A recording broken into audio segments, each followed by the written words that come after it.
Shabbat Shalom, seja muito bem-vinda, seja muito bem-vindo. Mais um Shabbat abençoado e desta vez nós vamos iniciar o Sefer Vaikra, né, um novo livro da Torá, conhecido aqui como livro de Levítico, né, dado a Moshe. E para hoje nós teremos o nosso amado Avner, que está conosco. Avner, Shabbat Shalom, meu amado, como é que você está? Tudo bem? Tá tudo bem, meu filho. Shalom Shabbat. Erev Tov, Mara... né? Boa tarde. Erev Tov, se for à noite, Laila Tov, Boker Tov, para quem estiver de manhã nos vendo.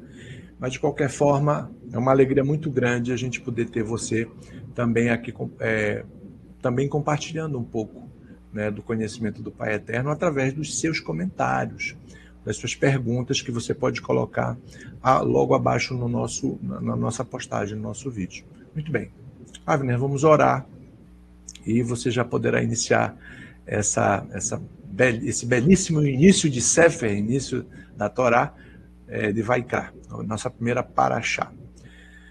Pai Eterno, nós te agradecemos, Pai, pela oportunidade, por mais uma vez nós estamos aqui na Tua presença. Abençoa o nosso irmão, a nossa irmã que está nos honrando com a sua audiência, com o seu tempo, para que possamos construir juntos o Teu conhecimento. Que a Tua Ruach HaKodesh esteja em nossa vida agora, nos abençoando, nos clareando, né, o conhecimento através das tuas centelhas de Ahavá, de amor.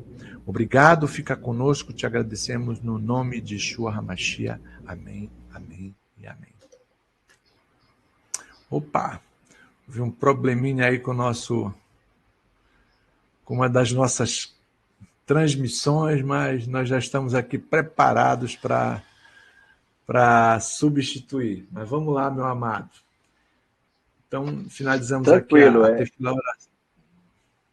Perfeito, meu amado. É um pequeno probleminha técnico, né? Mas que bom que agora a gente não vai mais estar sujeito a ele, né? Bom, vamos seguir. Então, assim, Vamos bem seguir. que você falou, né, sobre enquanto você faz a projeção, né? Como o Shaul falou, nós hoje vamos ver a primeira porção que está centrada no início do livro de Vaikra, que dentro do contexto das 54 porções, ela é a 24ª porção, e ela está também atrelada a um processo que a gente desenvolve de entendimento e aprendizado, que é a percepção daquilo que está espelhado tanto em profetas, né, quanto na Brit Hadashah, ou na Aliança Renovada, ou mais conhecida como Novo Testamento, certo? Então, Vaikra inicia esse processo, o Shaul já está projetando aí, e a gente vai começar a, digamos assim, desenvolver a percepção sobre esta temática da Paraxá desta semana, certo? Então, ela começa exatamente dizendo que a significância de Vaikra é e ele chamou, ou o Eterno, né, chama, tá? Então, de certo que este aspecto ele é de suma importância para que a gente inicie esse processo. Primeiro, entendendo que o balizar da construção para com o Eterno, se predispõe a um processo que é o Eterno designa, o Eterno estabeleceu os seus preceitos, tá? Ele nos chamou assim também aqueles para perto, chamou o povo, chamou a todos quanto ele deseja estar perto, e a estes que são chamados, deflagram, né, com seus lábios a possibilidade, sim, de aceitá-lo como senhorio, de aceitá-lo como Adão, portanto, se colocando na condição de servo. Então, este enlace é importante porque é a coluna vertebral desse processo. Tá? Não pode haver possibilidade de o Eterno fazer as suas construções e te chamar para perto, porque ele é soberano e está fazendo isso por benevolência, está fazendo isso por misericórdia, está fazendo isso por amor, né? Está fazendo isso por graça, né? e você dizer, não, eu quero fazer, mas eu acho que não é bem assim, eu acho que tem esses aspectos, não existe essa relação. Eu acho que é uma relação que você precisa, inclusive, refletir bastante. Tá? O Eterno de Israel se habilita e sempre se habilitou no seu contexto de soberania, possibilitando e desejando uma relação com o homem. No entanto, ela é uma relação que é diretiva, ou seja, o Eterno designa ou designou suas ações, estabeleceu então isto e apresentou aqueles. E estes então concordaram em e desejaram assim o fazer. Pronto, está feita a aliança. Está construída a aliança com o Eterno que é fiel. Tá? Mas o homem certamente vive situações, muitas das vezes, que de quebra dessa fidelidade. E é sobre isso que a gente vai também abordar nessa temática de hoje. Tá? Então, o texto ele fala sobre alguns aspectos pelos quais ele disse assim, e ele chamou, né? E vai designar sobre alguns procedimentos. O livro de Levítico é o livro que está centrado na perspectiva da orientação baseada naquilo que seria a condução do serviço e da posição, claro, pelos conduzidos aí pela tribo de Levi, né? A personificação aí de Arão, de Aharon, que era o sumo sacerdote, e os seus filhos, que eram seus auxiliares. Tá? Então, você vai ver uma série de regramentos pelas quais estes que representavam este serviço, ou atuavam neste serviço, melhor dizendo, iriam designar e como aqueles que chegariam a ele também deveriam proceder. Então, o Eterno, portanto, chama para estabelecer diretivas, tá? Em relação a esta relação que ele deseja ter com eles, porque ela não pode ser de qualquer jeito. Primeiro, porque ele está apartado, ele é separado. E nós, em muitas condições humanas que nós estamos, diante de tanta condição humana que nós estamos, nós somos separados dele por conta do nosso pecado, e aí nós precisamos nos aproximar dele para manter uma relação mais próxima, tá certo? Porque ele é o justo, ele é o Kadosh, o separado. Então, nós vamos ver alguns exemplos de oferta que ele estabelece, de holocausto, pelo pecado, pela comunidade, pelo sacerdote, de comunhão, de shalom, diversos outros exemplos pelos quais o Eterno designa diversos pecados, pelos quais ele pontua claramente que envolverão determinadas, digamos assim, ações que precisarão ser feitas, e até culminando em aspectos de reparação daquilo que deixou de ser feito e uma restituição a mais por conta disso.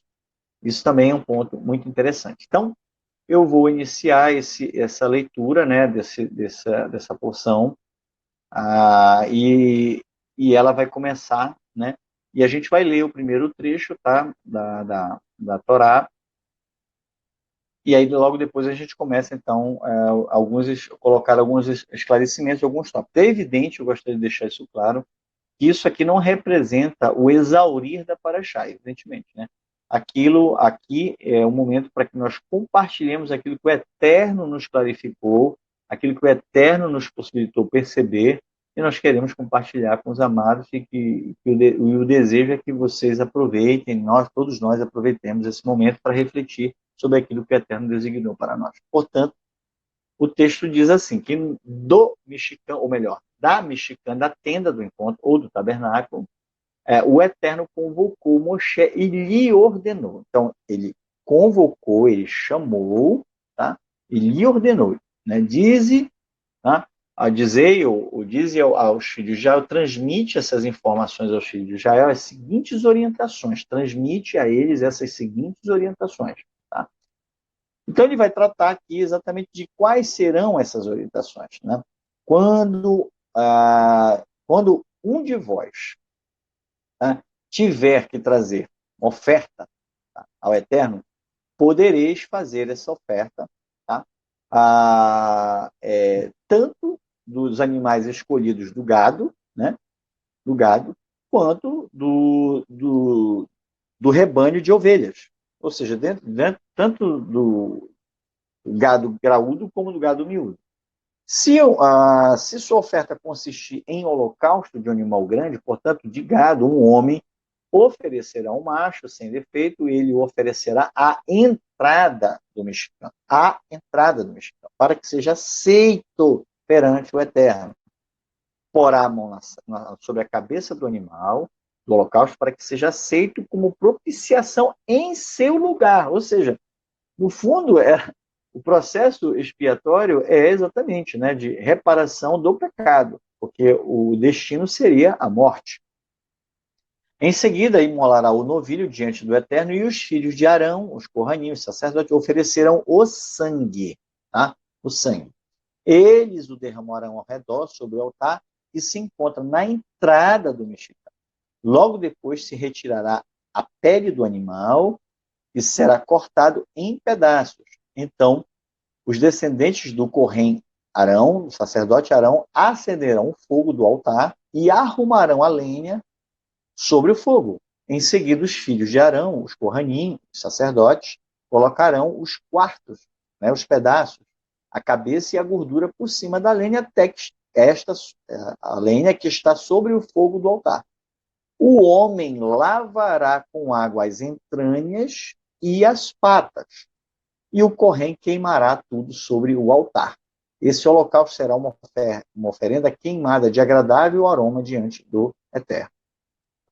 Então, existem alguns elementos aqui que eu gostaria de deixar, digamos assim, ou falar de maneira esquemática, para que a gente possa desenvolver uma percepção sobre este contexto, tá? Inicial, e aí a gente vai desenvolver a nossa conversa aqui. Tem alguma coisa a falar, Shaul?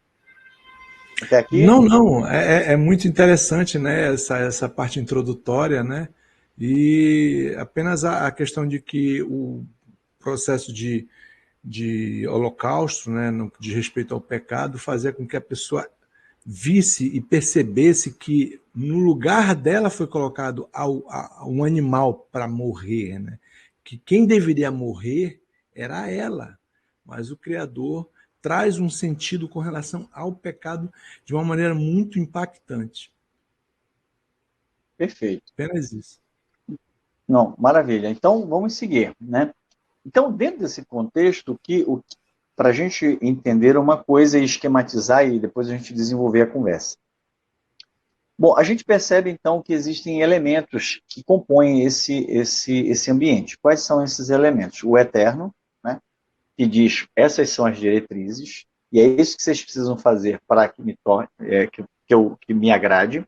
Existe aqueles que intermediarão esse processo, e aí, nesse caso, era o sumo sacerdote que faria isso, e os seus auxiliares, tá? E o homem, o pecador, né, a pessoa, que faria também a sua parte. Bom, e aí, se a gente perceber, dentro desse contexto de relação entre o Corém e o homem, né, entre aquele que mediava e o homem, ambos tinham uma participação nesse processo. A participação do Corém era exatamente de receber o animal, imolar esse animal à entrada, tá, do mexicano. Era na entrada, ou seja, não era lá dentro do mexicano, necessariamente. Então, era na entrada, à entrada do mexicano. E depois ele ia tratar, ia executar a questão do sangue, ou seja, o aspecto da vida, né? Ia pensar o aspecto da vida perante o altar, né? Pensando ali no altar e preparando todo aquele material para ser ofertado ao Eterno, conforme a sua recomendação. Reparem bem que o homem tinha também uma função nesse processo, além de trazer e colocar a mão para que essa transferência, digamos assim, de responsabilidade ou de paga, né, pela vida, fosse realizada através daquele animal. E depois ele tinha que lavar as entranhas, ou seja, ele tinha que lavar as sujeiras, ou aquele residual, ele tinha que lavar as entranhas, aquilo que era interior, E também as patas, né? Nesse contato do animal com o chão, sujeira, impureza. O homem tinha que fazer isso. E depois o Kohanim ia lá e queimava isso. Isso, então, subia como um aroma agradável ao Eterno, porque todo o processo tinha sido desenvolvido baseado naquilo que o Eterno desejou que fosse e instruiu as pessoas a fazerem, e isso aconteceu. Se dentro desse processo algum desses elementos fossem conduzidos de maneira equivocada, não, essa oferta não seria aceita. Prestem atenção nisso. Por quê? Porque agora eu vou fazer um paralelo, e isso está muito centrado no texto da Brit, que faz uma relação com este contexto, né? Que está lá no livro de Hebreus, capítulo 10, que nós falamos ontem no Kabbalah, e aí eu sugiro a você que assista esse material, porque nós não vamos entrar nas nuances do que nós já falamos ontem, mas eu vou fazer uma menção a isso que é importante para o momento agora. Lá nós vimos sobre o processo que é substitutivo, ou seja, este modelo aqui que nós apresentamos, nós temos o eterno, o mediador, que é o sacerdócio, e nós temos o homem. O modelo que se estabelece em substituição a este modelo altera basicamente dois elementos. Quais são esses elementos? O sacerdote, ou seja, o mediador, e a oferta. Tá? Ambos não poderiam ou não puderam alcançar a perfeição. Mas o Mashiach se estabelece como aquele que executa um sacrifício perfeito e assume a condição de sacerdócio perfeito. Mas ao homem, dentro desse contexto, o eterno permanece. Né? Então, este segundo modelo, tá? Este segundo modelo que se estabelece, que faz do nosso mestre, o Mashiach, sacerdote supremo, né, de promessas maiores, no nível espiritual, segundo a ordem de Melquisedeque, e é ele mesmo que doa o seu sangue puro e perfeito, como oferta perfeita, de uma vez por todas, pela eternidade. Concede a possibilidade de que o homem possa se achegar ao Eterno de uma maneira perfeita. No entanto, se a gente parar para analisar, e isso é o primeiro ponto a ser observado, qual é o primeiro ponto? O modelo que se estabelece hoje altera dois elementos, mas não altera a estrutura.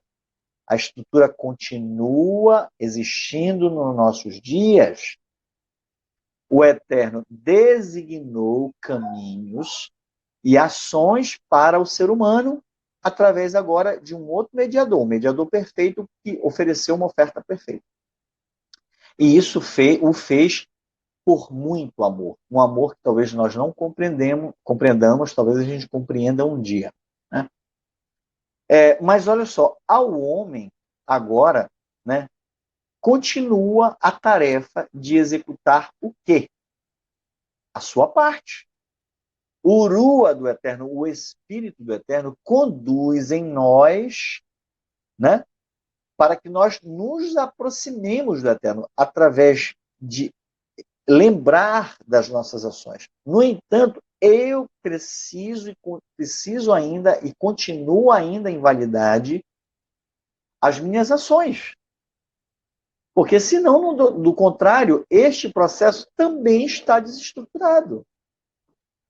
Então, esta falsa ilusão que é pregada de que, uma vez feito isso, para mim já está ok, eu não preciso mais resolver nada, não se engane. Eu espero que você perceba ao longo deste processo de que isto ainda continua.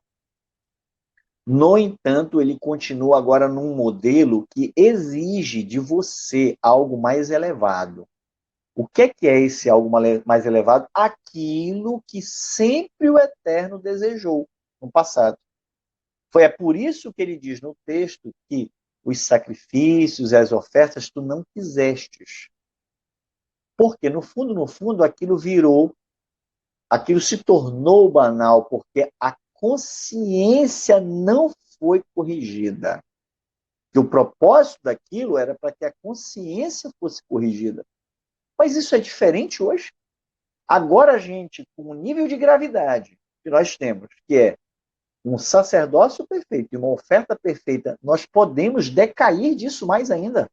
Ou nós temos que elevar mais ainda isso? Eu entendo que este processo de consciência ele é mais elevado e deve ser mais elevado.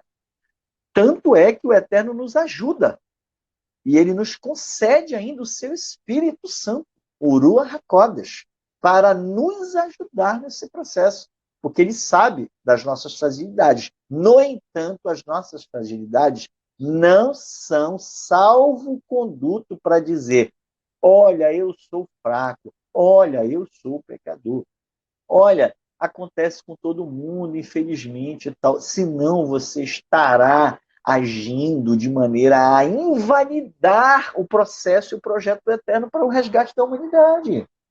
Não faz sentido isso. Pense isso, eu gostaria de deixar isso registrado para que você reflita sobre isso. Na verdade, agora, o Eterno, assim como ele sempre desejou, e agora ele o torna verdade através de profecias, que diz, através do seu Urua, que testifica dizendo que tu colocarás a tua Torá, ou seja, as tuas instruções que foram colocadas numa pedra, agora tu trocarás essa pedra e colocará em carne, no coração e na mente, para que nós possamos entrar na dimensão pelo qual o Eterno deseja.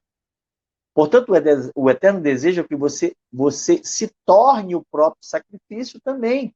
Ou seja, o sacrifício não só de lábios, mas como de vida. Você se coloque em sacrifício por isso. A exemplo do que ele mesmo fez por isso, por nós. Então, nós precisamos entender este aspecto sobre esta percepção para que a gente não cometa o erro, volto a dizer, de entender ou ser ensinado de que este processo que agora é visto como um processo de graça, é graça, é graça, é graça, a graça sempre existiu. Tá? Não vou entrar nesse meandro agora, mas se você for um curioso, você vai perceber que desde Adão já está sendo aplicada a graça do Eterno, e aplicou isso em vários momentos da história, relatada nas Escrituras. Então, veja bem, a partir desse momento, o Eterno estabelece que você precisa entrar e deseja que você entre numa dimensão. Do contrário, você estará pisando no sangue do Mashiach. Portanto, ele continua com a expectativa que você ande pelos seus caminhos e que agora aquilo que ele promoveu para você, você possa atingir a perfeição. Né? Isso é verdadeiro, isso é verdade. Não use da prerrogativa de dizer, não, mas nem todo mundo é perfeito, só teve um.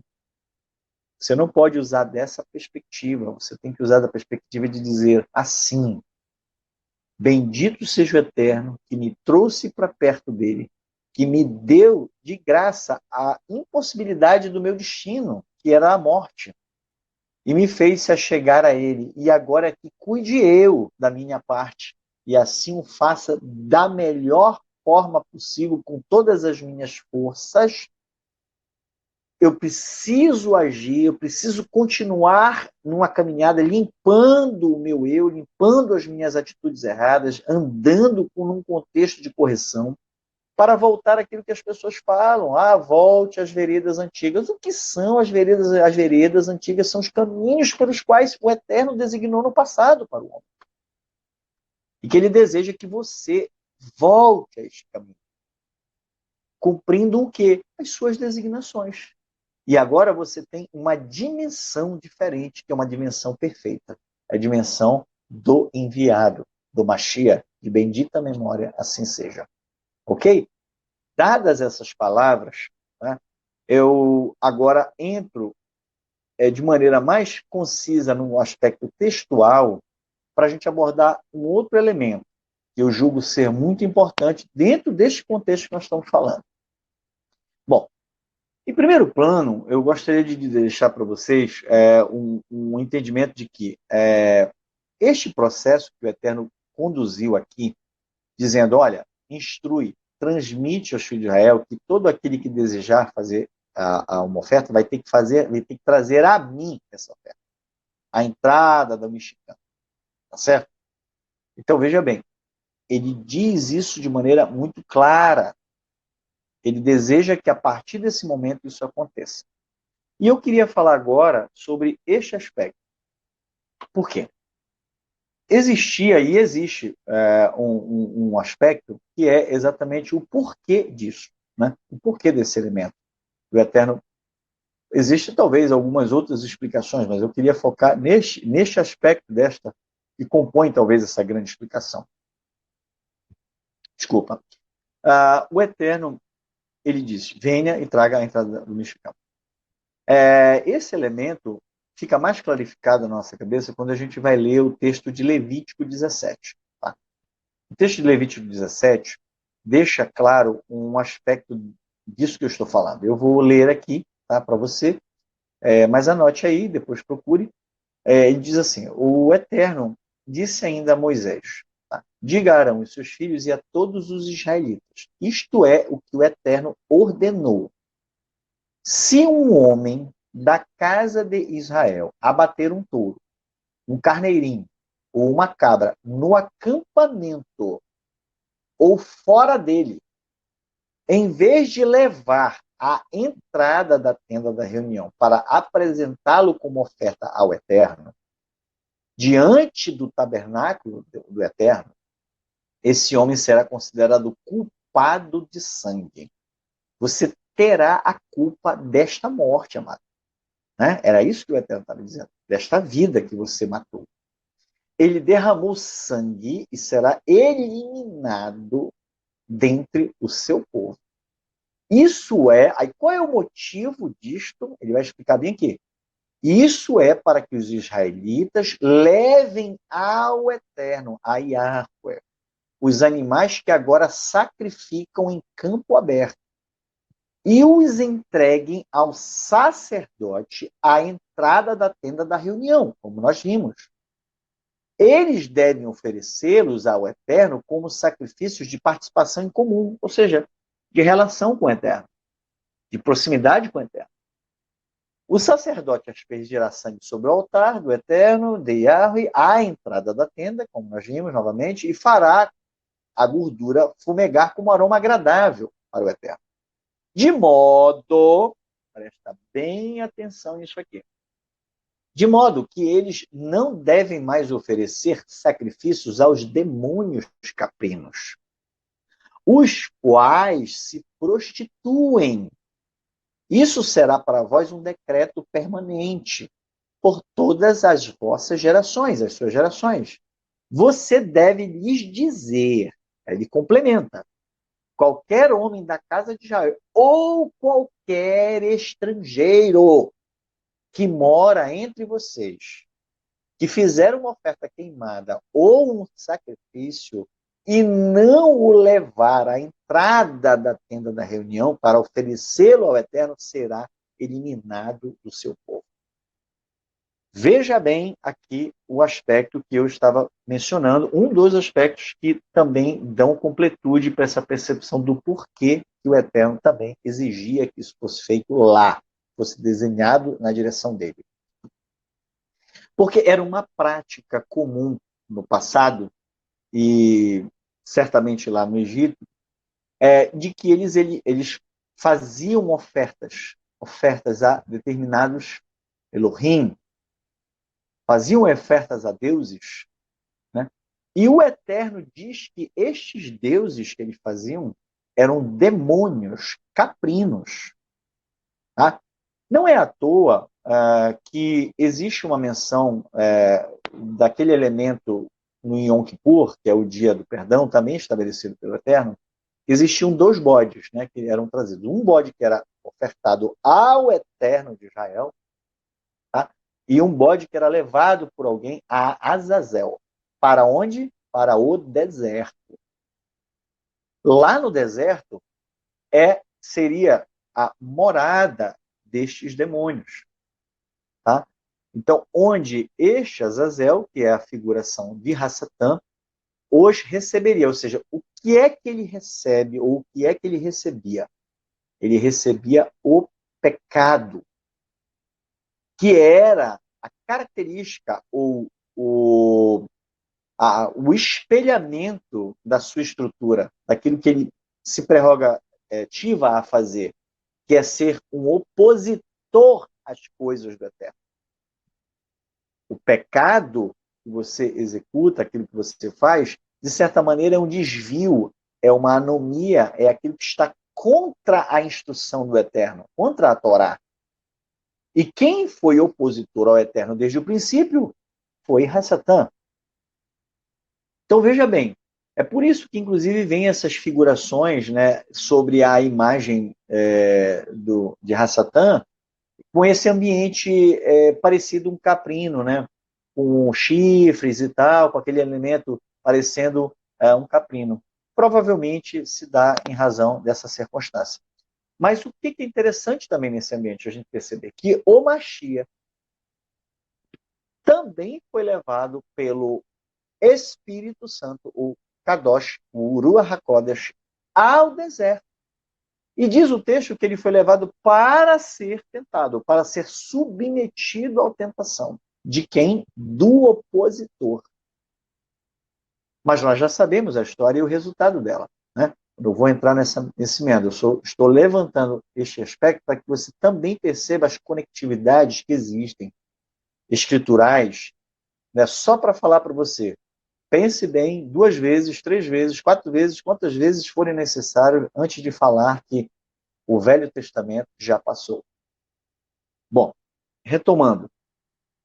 Então, este elemento, ele é de suma importância para este contexto que eu estou falando. Por quê? Porque o Eterno disse claramente que aquelas designações pela qual o homem fazia, aquilo que era desejo dele de fazer, aquilo que ele fazia deliberadamente, não pode mais acontecer. Isso que vocês estão fazendo a demônios. O texto que diz que é para demônios caprinos, você vai ver explicitamente, inclusive na canção de Moisés, lá no Deuteronômio 32, no verso 17, que diz assim: ofereciam sacrifícios a demônios, não a Elohim, a deuses que não conheciam, novos, chama de novos, que surgiram recentemente. Deuses que os seus antepassados não conheciam. Tá? E aí você vai perceber, também no texto de Deuteronômio 31, que diz que Yahweh disse então, mas logo você vai morrer e este povo passará a cometer prostituição espiritual. Este é o termo que ele diz, né? Eles se prostituem, os quais se prostituem. Olha este nome, isso é muito pesado. Com os deuses estrangeiros, que estarão ao redor deles na terra pela qual eles irão. Eles me abandonarão e violarão o pacto que fiz com eles. Isso é gravíssimo. Aliás, isso foi profético. Isso ocorreu dentro de Israel. A pergunta é, isso ocorre hoje? Ou pode ocorrer hoje? Sim ou não? Eu entendo que sim. Por quê? Porque essa é uma prerrogativa do homem. Aqui o Eterno está deixando claramente de que essas ações foram feitas pelos homens, pelo povo, pelas pessoas. Eles correram numa direção contrária às designações do Eterno. Isso é muito importante para uma vida de relação com o Eterno. Você não pode achar, ainda que você ache, você precisa pensar o que o Eterno acha disso. É o que o Eterno designou a respeito disso. O que o Eterno pensa a respeito disso. Não é o que você pensa a respeito disso. Não é o que você acha a respeito disso. Não é o que você conclui dentro da sua sapiência humana sobre as coisas do Eterno. Do contrário, você estará se colocando contra o Eterno. E eu tenho certeza que você não deseja fazer isso. Eu tenho certeza absoluta que você não deseja fazer isso. Para qualquer pessoa que eu perguntar, você deseja fazer isso? Só vai dizer, imagina, eu não, em hipótese alguma. No entanto, falar e fazer são duas coisas diferentes. E falar e talvez fazer de maneira errada possa estar vinculado à tua falta de conhecimento, à tua falta de percepção sobre a verdade do eterno, não dos homens, não de pessoas, mas aquilo que está estabelecido pelo eterno para a nossa vida. E é isto que eu acho que é a peça mais importante e fundamental deste contexto, que está no pano de fundo deste contexto. Evidentemente que a gente vai tratar ainda de alguns aspectos. Então, eu gostaria de deixar claro, as designações do eterno não devem ser observadas por mecanismos religiosos. Pelo que o fulano achou dessa conclusão? Pelo teu achismo, pela tua opinião, mas deve estar baseada naquilo que é o preceito determinístico do desejo do eterno, do caminho que ele estabeleceu para que você caminhe.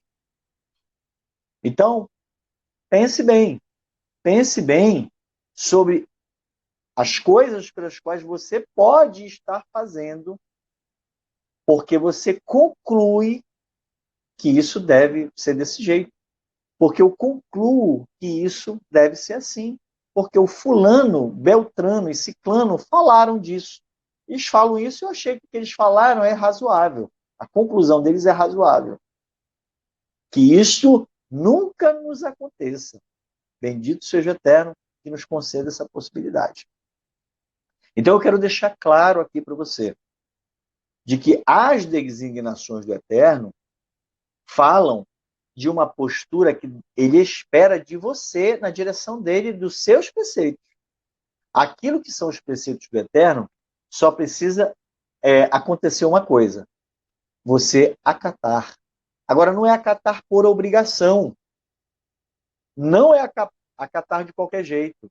É acatar com sinceridade, com humildade, com desejo, com amor pelo Eterno.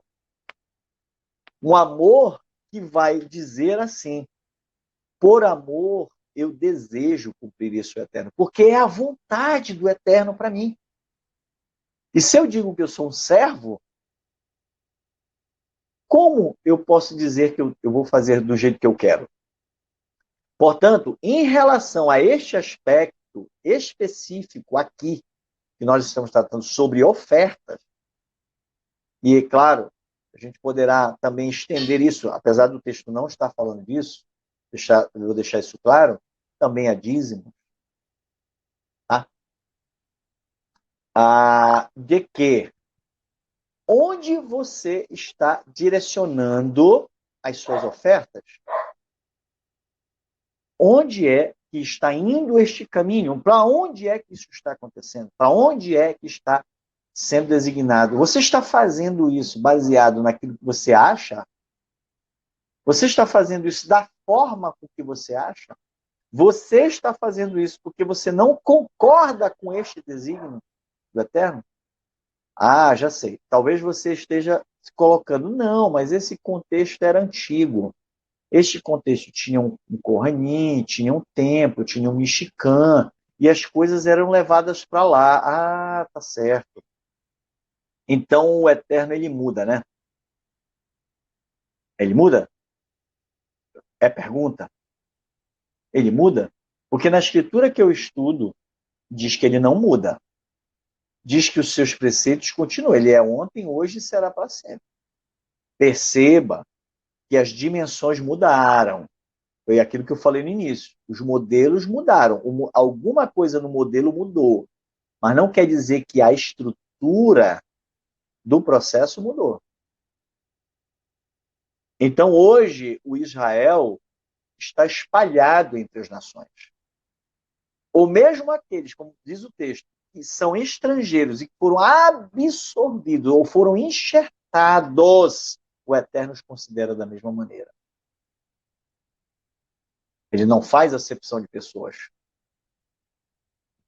Ele espera que você faça do mesmo jeito que ele trata aquilo que foi seu povo, aquilo que ele designou que fosse os seus filhos de maneira direta, digamos assim. Escolheu, designou e caminhou nessa direção. Portanto, eu gostaria de deixar claro que o texto, por exemplo, de Ezequiel 1, nós vamos abrir agora o texto de Ezequiel 1, rapidamente, para eu vincular uma coisa importante, tá? Sobre este contexto. Ezequiel, né, 1, do verso 14 ao 16. Depois, claro, evidente, deu uma lida, só falando sobre o profeta Ezequiel. O profeta Ezequiel esteve no período do pós-exílio, não é isso? Deixa eu só resgatar aqui um texto, tá? Só para a gente rapidamente. Shaul, enquanto isso, você quer fazer uma colocação, que eu vou só, enquanto eu abro aqui um arquivo, rapidamente, tá? Olha, meu amado, a única colocação que a gente pode fazer é do nosso ouvido, ficar muito atento pelas grandiosas coisas que você falou, porque elas são extremamente importantes do ponto de vista de que, se houve alguma mudança, essa mudança é provocada pela debilidade humana. Quando nós estudamos, por exemplo, Ivrim, Hebreus capítulo 10, que tem uma referência de mudança de sacerdócio, os elementos eles são praticamente o mesmo. Né? A única coisa que foi mudada é porque vem um cordeiro santo que define os sacrifícios de uma vez por todas, mas os elementos todos continuam. O pecador, a corban, a expiação, ou seja, todos os elementos. Então, esse paralelo ele é grandiosíssimo. E isso que você falou agora há pouco é gigantesco. Elohim não muda. Não muda. Ele continua o mesmo. Perfeito. Eu projetei Perfeito. aí o texto de Ezequiel, amado. Tudo bem, tudo bem. Pode deixar aí, eu só corrigindo a minha fala anterior, né? O profeta Ezequiel, ele esteve vivendo durante falei pós o exílio, não, durante o cativeiro de Israel na Babilônia, tá? Ele esteve ali entre 593 a 571 antes, né, do Mashiach, antes da era cristã, tá? E ele estava falando dentro de uma coluna ou dentro de uma diretriz baseada num contexto de Israel, né? Enfim, voltando então ao contexto, Shaul, o texto de Ezequiel diz assim, lá no verso 14 ao verso 16, diz assim, aliás, né? Ezequiel 1, né? Deixa eu só me permita, eu tenho que achar aqui rapidamente o texto aqui, rapidamente aqui, Ezequiel, só um momentinho. Os nossos Ezequiel amados já 1, estão né? com o texto aqui na tela. Está aberto, né? Já está Não, aberto. tudo bem. Deixa só eu me 14. situar aqui, só para eu Perfeito. não, né, perder a conjectura aqui da minha fala e a gente poder voltar ao ponto que eu estava mencionando, né? Filho do homem, foi aos seus irmãos, e os seus irmãos que têm o direito de resgate, e a toda a casa de Israel, porque os habitantes de Jerusalém disseram, fiquem longe de Yahweh, do Eterno, esta terra é nossa. Ele nos foi dado como propriedade. Portanto, diga, assim diz o soberano, o Eterno, Yahweh, embora eu os tenha removido para longe entre as nações e os tenha espalhado pelas terras, por um tempo eu serei para eles um santuário nas terras para onde foram. Então, o eterno, dentro desse contexto de dispersão, e lembrem daquilo que o Machia falou para a samaritana, dizendo: eis que chegará um dia que não será nem aqui e nem em Jerusalém, nem no Monte Gerizim, nem em Jerusalém, mas os verdadeiros adoradores me adorarão em espírito e em verdade. Através do Espírito do Eterno, a designação do Espírito do Eterno, que eles assim o farão. E pautado aonde? Na verdade. E a palavra também diz: o Espírito Santo os guiará a toda a verdade. Ou a verdade. Qual verdade? Que verdade nós estamos falando? Que verdade o Machista está falando? Que verdade o Eterno está falando? Que verdade o Espírito Santo nos conduziria? A sua? A sua verdade? A verdade, talvez, daquele que te lidera? Ou a verdade daquele que você o coloca como seu guru? Ou a verdade de uma instituição religiosa? Ou a verdade, a única verdade, de um único Elohim que está sobre todas as coisas? Eu não consigo entender que não seja essa. Por lógica. Simplesmente por lógica. E é evidente que nós estamos falando disso. Porque esta verdade é a verdade que procedeu do dedo do Eterno, que escreveu com seu próprio dedo em pedras e designou o homem para que se conduzisse. Instruiu o homem em todos os seus passos, nas relações para com ele e para com o seu próximo. Designou muitos aspectos, né, desse enlace, dessas 10 palavras da Aseret Hadivrot, as 10 ditos, as 10 palavras do Eterno, designando tanto a direção para com ele como para com o próximo. Isso mudou hoje? As designações pelo qual o Eterno fez para ele não mudam. O que você precisa entender é que houve um ajustamento no modelo que não foi inferior ao anterior. Pelo contrário, ele foi superior. A dimensão é maior. Mas ela não anula nada. Ela não cria novas expectativas no sentido de criar novos desenhos, criar novos elementos, criar novas ações. Não. Então, todos esses aspectos hoje continuam de alguma maneira. Mas alguém ainda pode insistentemente dizer, mas quando se trata de questões específicas, isso eram feitos para este cenário. Amado, entenda uma coisa. O cenário hoje é este. O templo foi ruído, mas ele foi transportado para uma outra dimensão. Ele não deixou de existir. Existe um sacerdote hoje. Onde você está? O Israel hoje não está junto. Isso vai acontecer ainda. Ele fará isso. Mas hoje nós estamos dispersos. Mas qual é o nosso grupo? O nosso grupo é 2 pessoas? São 3 famílias? São 10? São 5 pessoas? Não importa, amado. Pode ser uma nanopartícula de Israel. Uma gota do oceano de Israel. Mas nós devemos ali desenvolver os preceitos do Eterno. Porque foi ele que nos juntou ali, naquele pedacinho, dispersos do jeito que nós estamos. Nos apeguemos a ele dentro das nossas possibilidades, da melhor forma possível, fazendo sempre aquilo que é a sua vontade, e ela é soberana. Ela é soberana. Tudo aquilo que o Eterno faz, sob designação para nós façamos aquilo de bom grado. Se existe um lugar onde você se reúne, meu amado, para discutir das coisas do Eterno, para desenvolver as coisas do Eterno, para ensinar outrens, diz a palavra, né? Se você é daquele que ensina para derrubar, para fazer tropeçar os do Eterno, você tem um destino. Se você é daquele que os menores do Mitzvot você ensina ao próximo, você é considerado grande pelo Eterno. Portanto, ajuste o seu pensamento.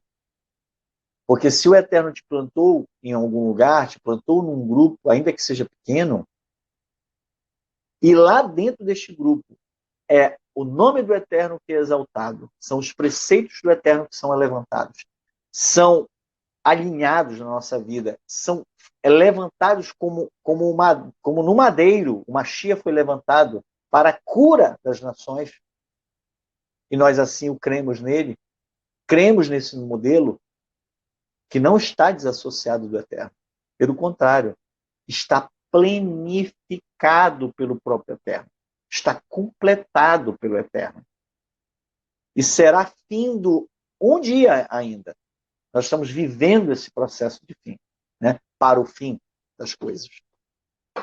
Portanto, pense bem sobre aquilo que o Eterno, olha, vai criar, e ele chamou para que você direcione a ele as coisas.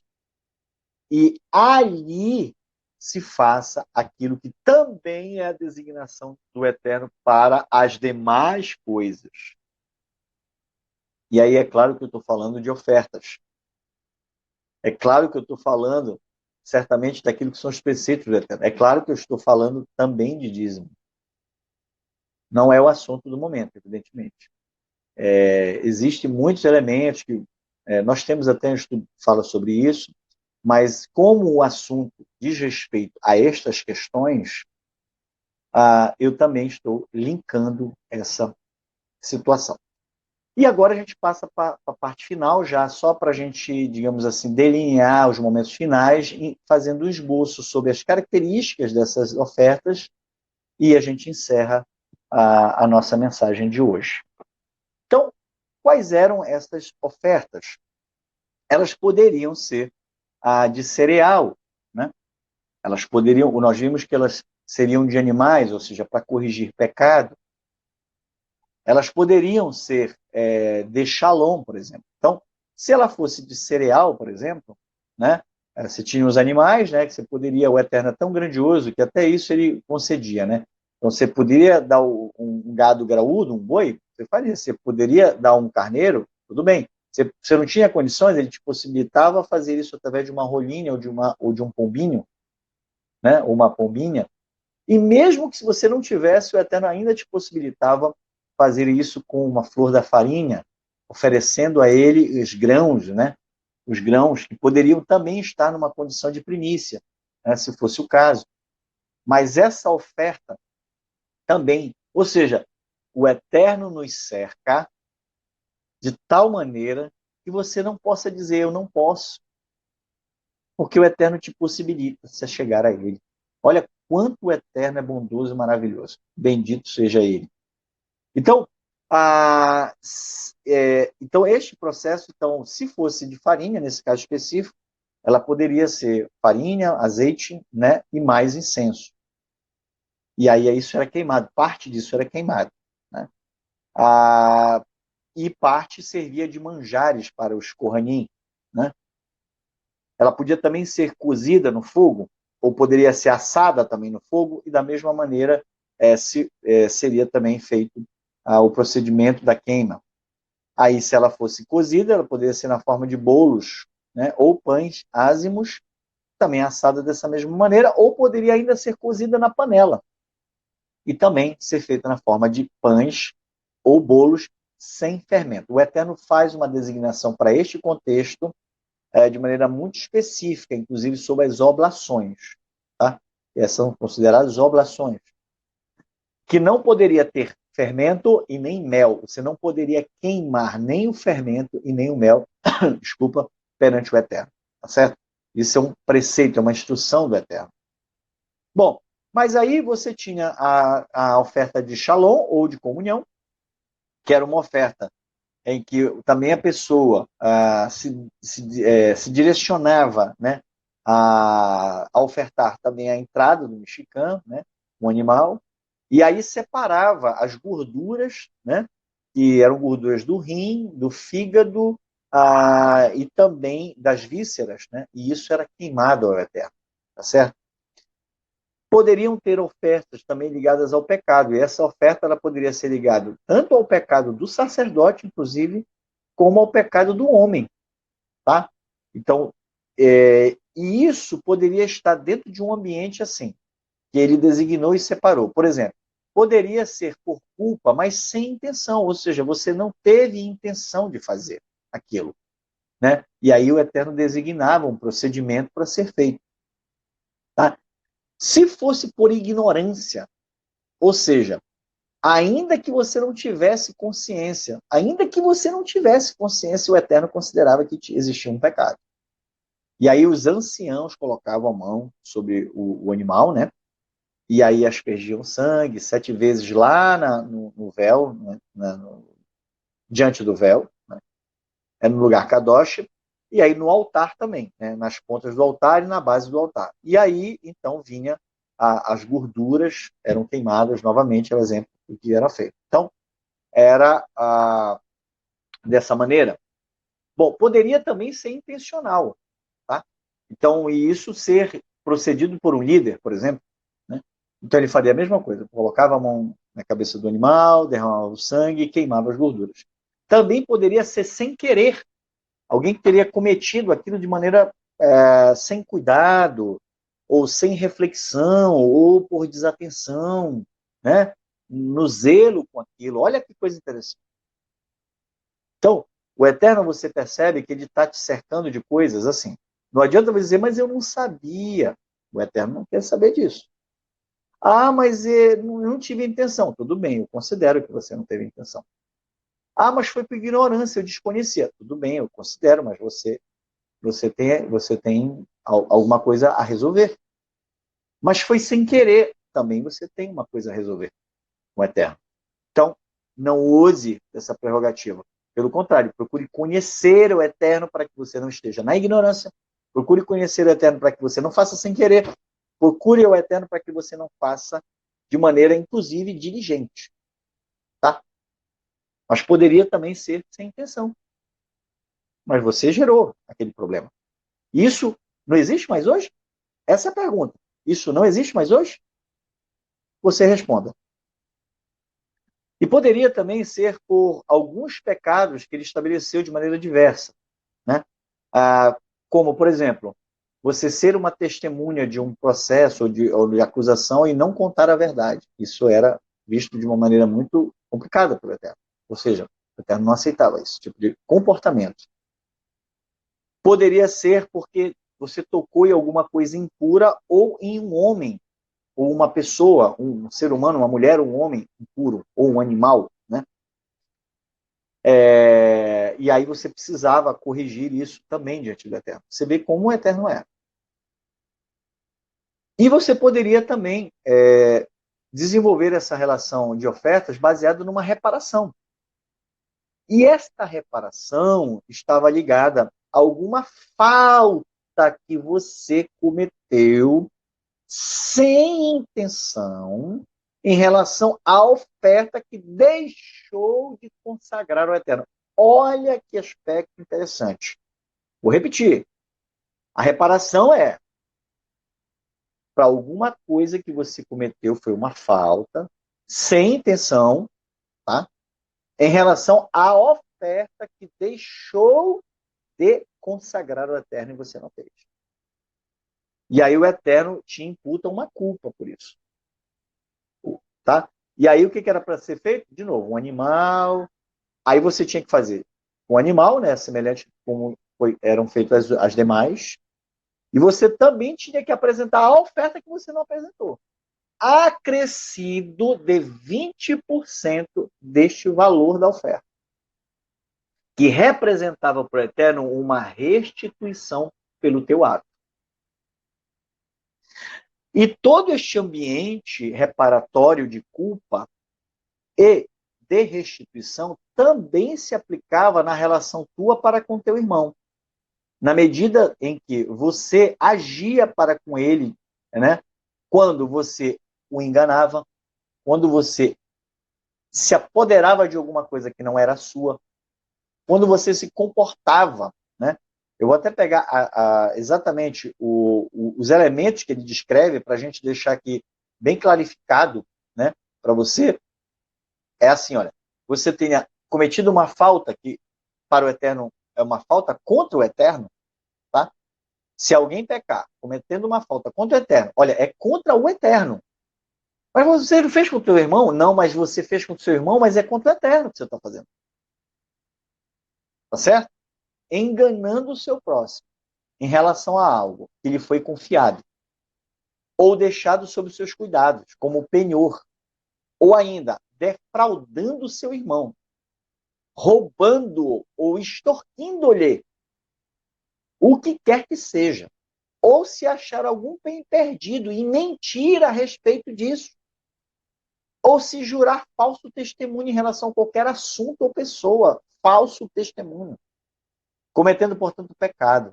Quando, desse modo, errar, tornando-se por isso culpado, terá de devolver o que furtou, extorquiu e se apropriou indevidamente o que lhe foi confiado, ou mesmo de algum bem perdido que tenha encontrado, ou ainda sobre qualquer assunto que tenha empenhado a palavra sob juramento falso.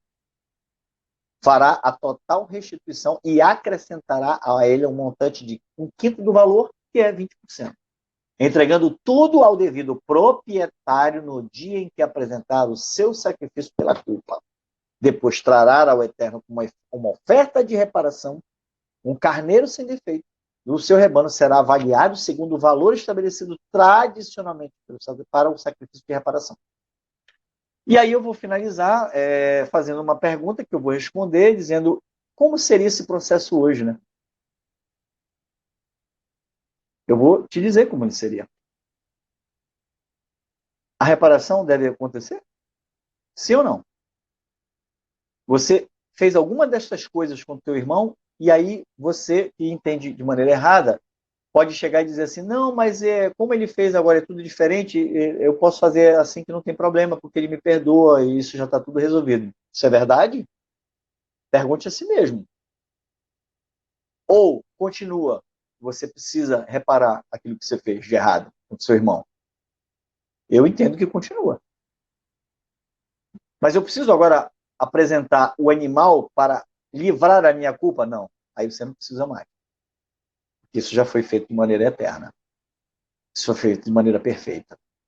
Mas você precisa, sim, reparar a sua culpa para com seu irmão ou para com o Eterno, nós já falamos quais delas, né? E você precisa, inclusive, apresentar essa oferta, um corban, né? Uma oferta ao Eterno, e acrescer a ela 20%, para que o Eterno, através do mediador perfeito, do sacerdócio perfeito, do cordeiro perfeito, da oferta perfeita, receba e lhe aperfeiçoe, como diz o texto de Hebreus, aperfeiçoe aqueles que estão sendo separados ao longo dessa jornada de retorno para o Eterno. Assim, eu finalizo a minha palavra pela qual o Eterno me concedeu e nos deu a compartilhar com vocês que, neste momento, farão uso desta. Muito obrigado. Shalom a todos. Amém. Professor, eu tenho uma pergunta sobre a sua declaração final. Você falou em Corban. Como é que hoje você poderia dar um exemplo de apresentar uma Corban frente a uma ofensa a um irmão? Como é que nós podemos praticar, se afinal de contas não existe mais o templo, né? Como é que a gente pratica isso? Olha, certamente, Shaul, um Corban é um símbolo, né? É um símbolo desse processo reparatório. Se nós estivermos unidos, esse processo tem que ser declaratório, né? Entendo eu, tem que ser declaratório. Isso tem que ser à vista de todos, tá certo? À vista de todos. Preferência à vista de todos. Olha, eu gostaria, né? Certamente, né? Nós já conversamos à parte e tal, mas eu gostaria de externalizar aqui perante toda a comunidade, né? Que eu cometi algo contra o meu irmão. A palavra não diz, Shaul, confessai os vossos pecados para que encontre. O modelo mudou, entenda, o modelo mudou, mas ele não se alterou na essência. E o Corban, nesse caso, pode ser algo que vai... O Corban, ou a oferta, né? A oferta, que era uma oferta de comunhão, de shalom, é a oferta que ele vai apresentar perante você e todo mundo diz, olha, amado, esse aqui é um representativo, né, que nos aproxima, né, e dá para que você coma e possa compartilhar com ele, porque é um símbolo de uma proximidade, é um símbolo de nada melhor do que esse processo de reencontro, né? E de que está tudo bem, de que está tudo ligado nesse contexto. Pode ser que existam, talvez, elementos mais explicativos e técnicos, né? Talvez não seja o momento para a gente desenhar, mas eu, de maneira simplória, eu quis trazer a representatividade disso para nós, e que ela vigora. E ela é muito boa, né, Shaul? Ela é muito boa, porque ela nos traz liberdade, ela nos tira o peso daquilo que está errado, para nos aproximar do Eterno da forma que Ele deseja que nós estejamos, né? Com certeza. Eu acredito que muitas coisas que foram faladas podem ser revistas, né? Você pode rever novamente o vídeo. Alguma dúvida que tenha sido venha surgir, você pode colocar nos comentários, bem como o conteúdo dessa própria paraxá estão nos comentários. E, amado Avner, queria apenas concluir, né, também fazer uma parte dentro do seu panorama do livro de Vaikra, que você acabou pincelando vários elementos futuros que virão nas próximas paraxotes, os próximos conteúdos, como a própria Corban, né, na paraxá que vai tratar dessa questão de sacrifícios de paz, né, de ofertas de paz. Mas, essencialmente, essa primeira aula que você abordou, que traz todos os elementos de sacrifício, de oferta, né, e que foi resolvido num novo modelo com o Machia, também nós vemos isso em Hebreus 10, e que ele é o sacrifício perfeito, né? Ele é o sacrifício perfeito, definitivo, e é nele que nós somos selados, né? Essencialmente, nada mudou, né? Precisa haver o arrependimento. Sem arrependimento, também o sacrifício desse segundo modelo não terá efeito algum. E o livro de Gálatas nos atesta isso no capítulo 5, quando uns queriam dizer que era necessário a circuncisão para ser salvo, e o apóstolo Shaul Paulo fala que esses estariam invalidando o sacrifício. Portanto, o sacrifício também, tanto do cordeiro no primeiro modelo como no segundo modelo, pode ser invalidado. Isso é muito chocante, porque se não houver arrependimento, o sacrifício desse cordeiro perfeito, que é o Mashiach, não terá efeito algum. De qualquer forma, nós somos muito gratos por tudo que se abordou aí, e coisas extremamente profundas. Precisamos realmente meditar e até rever esse vídeo. E eu quero lhe convidar para fazer uma oração final, né, e considerações finais, oração final, dentro da Paraxá Vaikra e dentro desse momento abençoado que nós estamos tendo agora. Ok, Shaul. Bom, minhas considerações finais são para que você faça bom proveito dessa reflexão. Desejo que o Eterno, e vou fazer essa oração nesse sentido agora, que o Eterno possa te clarificar. Que o desejo do Eterno nunca tire isso da sua cabeça. O desejo do Eterno é que você acerte, que você o agrade, que você deseje, como nós oramos todos os dias, né? Com todo o teu coração, com toda a tua alma e com todas as tuas forças. Ouve, ó Israel. Esse é o meu desejo, e é assim que eu finalizo e inicio essa oração pedindo a ti, soberano, Kadosh, separado, Elohim de Israel, que tu invadas as mentes neste momento, que acessam essa informação, e que certamente tu possas, não representa talvez a totalidade da explicação do contexto todo dessa porção, mas que sirva de um alimento muito doce, né, na boca de muitas pessoas, e que possa haver um refrigério, talvez, para muitas dúvidas, para muitos posicionamentos, para repensarem coisas que talvez estejam fazendo. Esse é o meu desejo, e a minha oração em o nome de Yahushua, Hamashiach, o Messias, o enviado, segundo a prescrição escritural. Amém, amém, amém. Amém e amém. Então, meu amado, Shabbat Shalom, e que o Pai Eterno nos Shalom, abençoe, vos abençoe grandemente. E até a próxima. Shalom, amém. Até a shalom. próxima. Shalom.